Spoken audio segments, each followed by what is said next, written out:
Hello दोस्तों, GMD study point पर आप सबका का स्वागत है। आज की इस वीडियो में 10th क्लास मैथ के प्रश्नावली 3.5 के 4 नंबर और 5 नंबर क्वेश्चन को सॉल्व करने वाले हैं।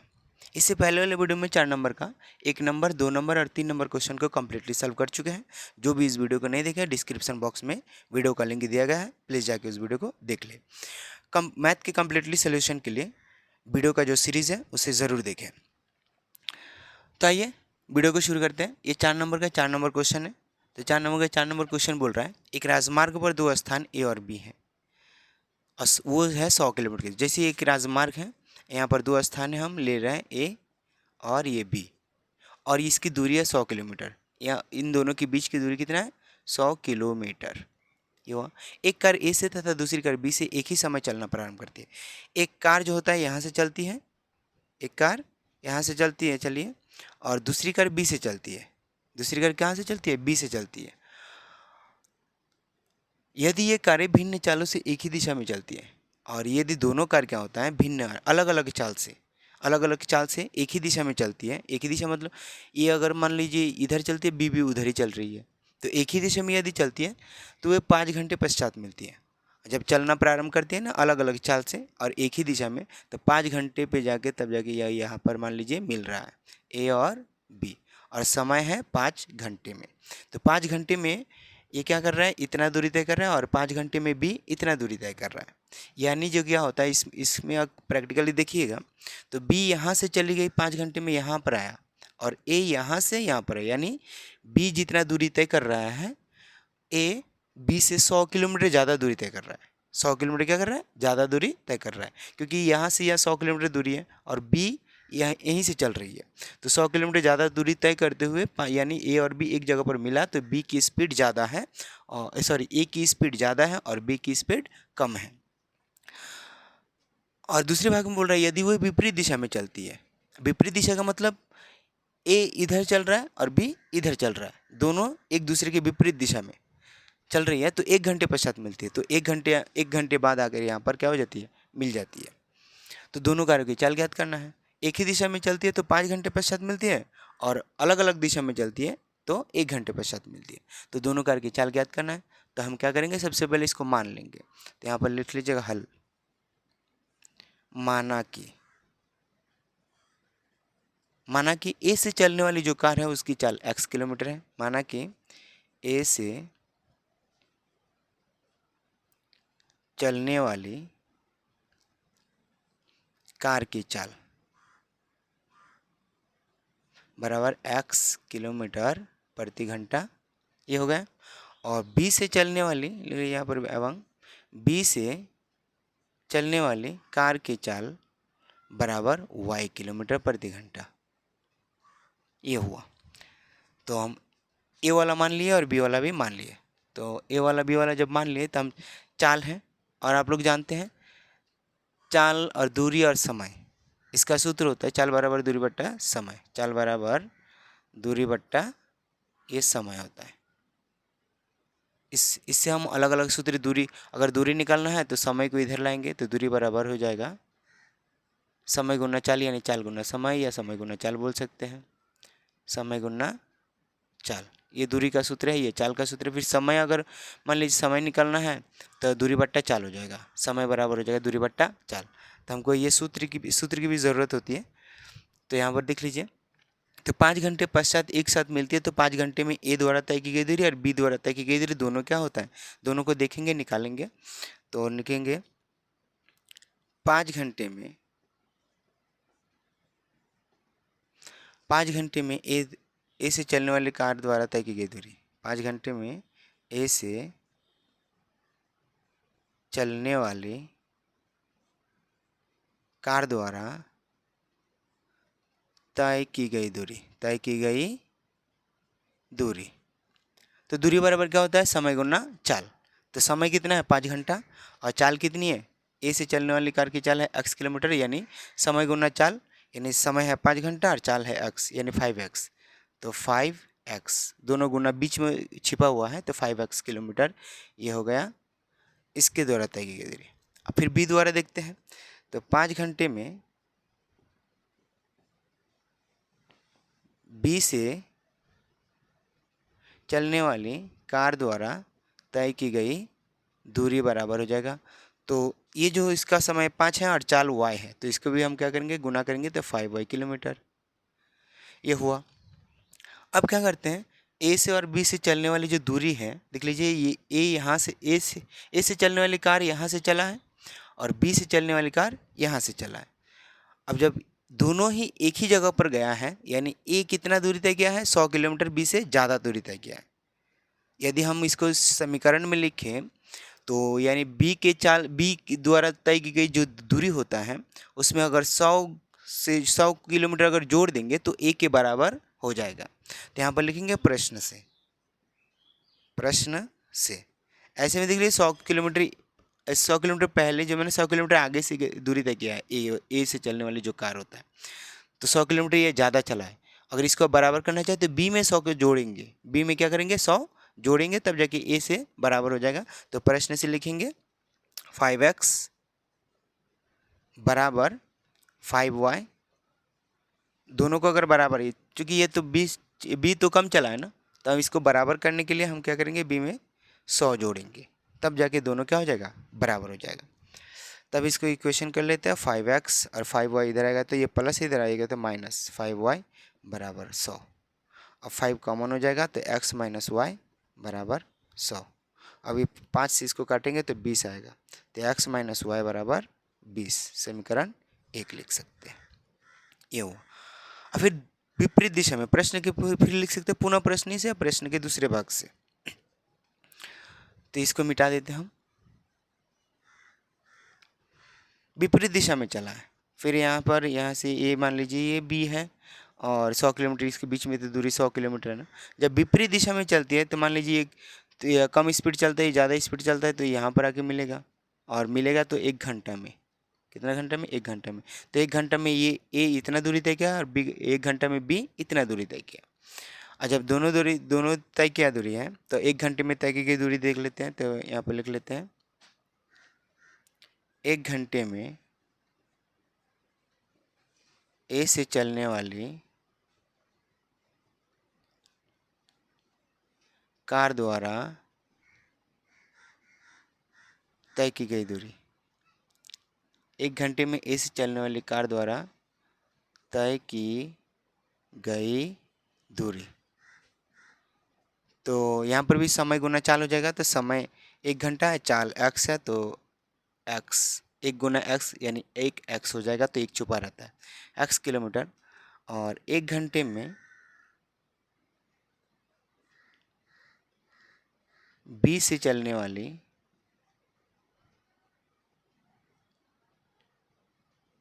कार द्वारा तय की गई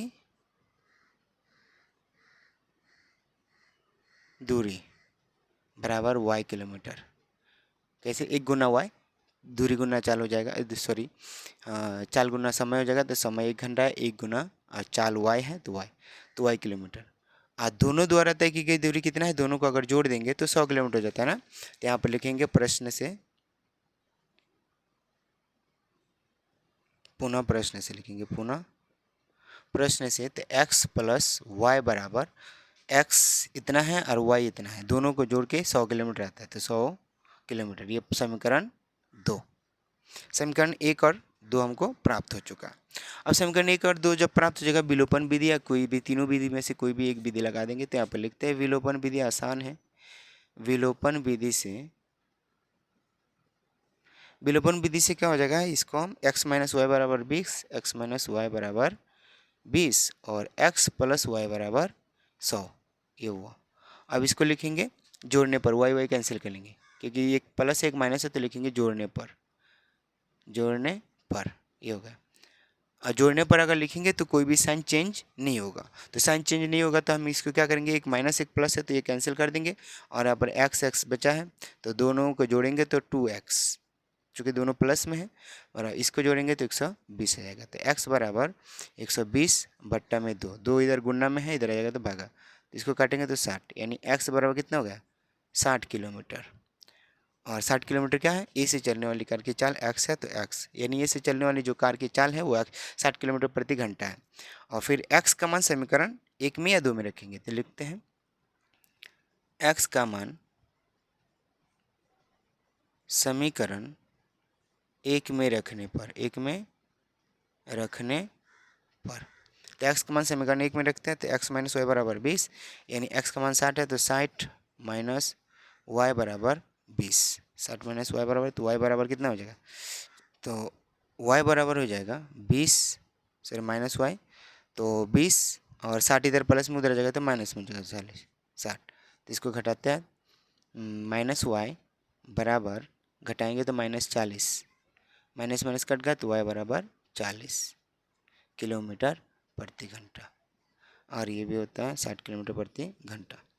ये देख लीजिए यहाँ पर x का मान 60 आया है, यानी 60 किलोमीटर प्रति घंटा x चलने वाली है, और y का मान 40 है, यानी b से चलने वाली कार की चाल है y किलोमीटर प्रति घंटा। तो ये आप लोगों का क्या होता है 4 नंबर का 4 नंबर क्वेश्चन कंप्लीट हो चुका है। यदि वीडियो अच्छा लगा है तो लाइक और शेयर करें और कमेंट करना ना भूलिएगा, और चैनल को सब्सक्राइब ज़रूर करें। तो देखते हैं 4 नंबर का 5 नंबर क्वेश्चन कैसे बनता है। तो ये 4 नंबर का 5 नंबर क्वेश्चन आप लोगों के सामने है। 5 नंबर क्वेश्चन कह रहा है एक आयत का क्षेत्रफल 9 वर्ग इकाई कम हो जाता है। एक आयत का हो जाता है, आयत इस तरह का होता है, लंबाई और चौड़ाई होता है आयत में। तो एक आयत का क्षेत्रफल 9 वर्ग इकाई कम हो जाता है, यानी आयत का जो क्षेत्रफल होता है वो 9 घट जाता है यदि उसकी लंबाई 5 इकाई कम कर दी जाती है और चौड़ाई 3 इकाई बढ़ा दी जाती है। यदि लंबाई को 5 इकाई कम कर दे और चौड़ाई को 3 इकाई बढ़ा दे तो वो 5 इकाई माने क्या होता है 9 वर्ग इकाई कम हो जाता है। और यदि हम लंबाई को 3 इकाई और चौड़ाई को 2 इकाई बढ़ा दे, यदि लंबाई को 3 बढ़ा दे और चौड़ाई को 2 बढ़ा दे, दोनों बढ़ा दे, तो क्षेत्रफल 67 इकाई बढ़ जाता है। तो क्षेत्रफल कितना बढ़ जाता है 67 इकाई बढ़ जाता है। तो आयत की विमाएं ज्ञात करना है। आयत की विमाएं का मतलब लंबाई और चौड़ाई को ज्ञात करना है कितना है। तो सबसे पहले हम क्या करेंगे, मानेंगे, मानना तो है ही हल, तो माना कि आयत की लंबाई, आयत की लंबाई बराबर x इकाई, मान लेते हैं x इकाई, एवं आयत की चौड़ाई बराबर y इकाई। अब आयत का जो क्षेत्रफल होता है वो लंबाई गुना चौड़ाई होता है, तो लंबाई चौड़ाई तो आयत का क्षेत्रफल क्या हो जाएगा, तो इसीलिए आयत का क्षेत्रफल, तो आयत का क्षेत्रफल हो जाएगा x गुना वाई, यानी लंबाई गुना चौड़ाई बराबर x गुना वाई, यानी एक्स वाई। ये हुआ है वर्ग इकाई हो जाएगा। वर्ग इकाई का मतलब स्क्वायर होता है, इसके हिंदी में वर्ग इकाई बोलते हैं, तो ये वर्ग इकाई हुआ। तो आयत की लंबाई x है, चौड़ाई y है और क्षेत्रफल x y है। अब प्रश्न के अनुसार जो जो बोल रहा है उसको हम घटाते हैं, बढ़ाते हैं, कुछ भी करते हैं।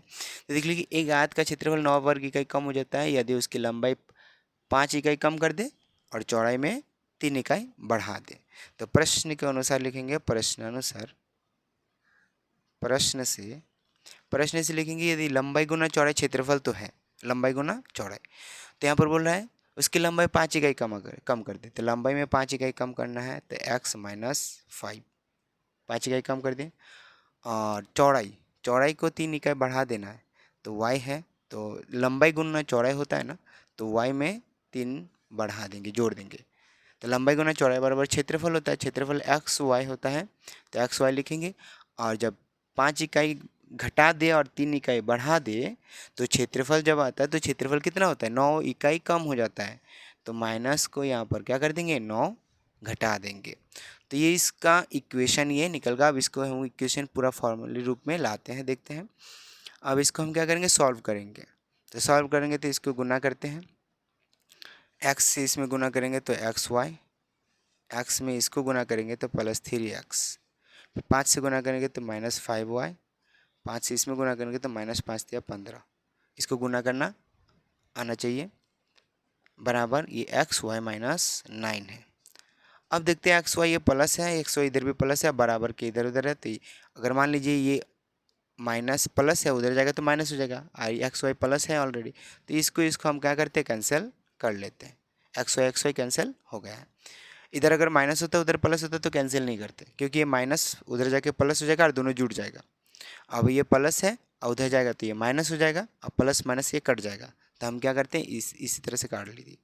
तो 3x माइनस 5y बराबर इधर -9 है, और -15 इधर है तो उधर जाएगा तो +15, तो 3x minus 5y is equal to, इसको अगर घटाएंगे तो आ जाएगा 6, तो 3x minus 5y is equal to 6 आया। तो समीकरण यहाँ पर 1 मान लेते हैं। अब पुनः प्रश्न से फिर हम क्या करते हैं, प्रश्न में लंबाई को 3 इकाई बढ़ा देते हैं और 2 इकाई भी, चौड़ाई को 2 इकाई बढ़ा देते हैं, क्षेत्रफल 67 इकाई बढ़ जाता है। तो पुनः प्रश्न से लिखेंगे, पुनः प्रश्न से इसके अनुसार लंबाई को 3 इकाई बढ़ा देते हैं, यानी x + 3, लंबाई इतना है x, तो इसको हम 3 इकाई बढ़ा देंगे, और लंबाई गुना चौड़ाई, लंबाई गुना चौड़ाई होता है, यानी चौड़ाई भी, और चौड़ाई में कितने इकाई बढ़ा दे, 2 इकाई, तो y + 2, तो लंबाई गुना चौड़ाई बराबर क्षेत्रफल होता है। तो क्षेत्रफल क्या है, यहाँ पर दिया है एक्स वाई, तो कितना बढ़ जाता है, 67 इकाई। यदि लंबे में 3 जोड़ दें और चौड़ाई में भी 2 जोड़ दें तो क्षेत्रफल बढ़ जाता है 67, तो प्लस में लिखेंगे 67, ये क्षेत्रफल में 67 बढ़ गया है। अब इसको भी सॉल्व करके देखते हैं, तो एक्स वाई हो जाएगा इधर, इसको गुना करेंगे तो 2x, इसको गुना करेंगे तो +3x, इसको गुना करेंगे तो +3 दूनी 6, और एक्स वाई +67, एक्स वाई ये कैंसिल हो जाएगा, तो 2x + 3x, 6 इधर प्लस में उधर जाएगा तो माइनस में हो जाएगा, तो बराबर 67 - 6। तो इसको हम क्या करेंगे, 2x 3x, 2x + 3x, 67 से 6 घटेगा तो बराबर 61 हो जाएगा, ये हुआ। तो 61 जब होगा तो समीकरण ये 2, अब समीकरण 1 भी मिल गया और 2 भी मिल गया। अब इसको हम विलोपन विधि से या प्रतिस्थापन विधि या वज्रगुणन, तीनों विधि में से कोई भी विधि से बना लेंगे, इसको हल कर लेंगे। तो हम विलोपन विधि से बना रहे हैं, तो हम लिखेंगे विलोपन विधि से। विलोपन विधि से बनाने के लिए हम क्या करते हैं, देखते हैं दोनों में से कौन सा चर संख्या समान है। यहाँ पर 2x है, यहाँ पर 3x है, 3y 5y, दोनों का किसी में समान नहीं है, तो हम क्या करेंगे, समान करेंगे।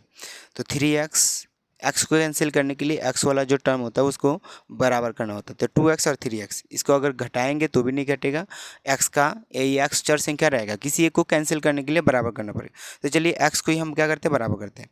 तो समीकरण 1 में ये 3x है, तो हम इसको 2 से गुना करेंगे तो 3 दूना 6 हो जाएगा, और ये 2x है तो इसको हम 3 से गुना करेंगे तो ये 6 हो जाएगा, तो 6 कैंसिल हो जाएगा। तो हम क्या करते हैं, इसको लिखते हैं विलोपन विधि से,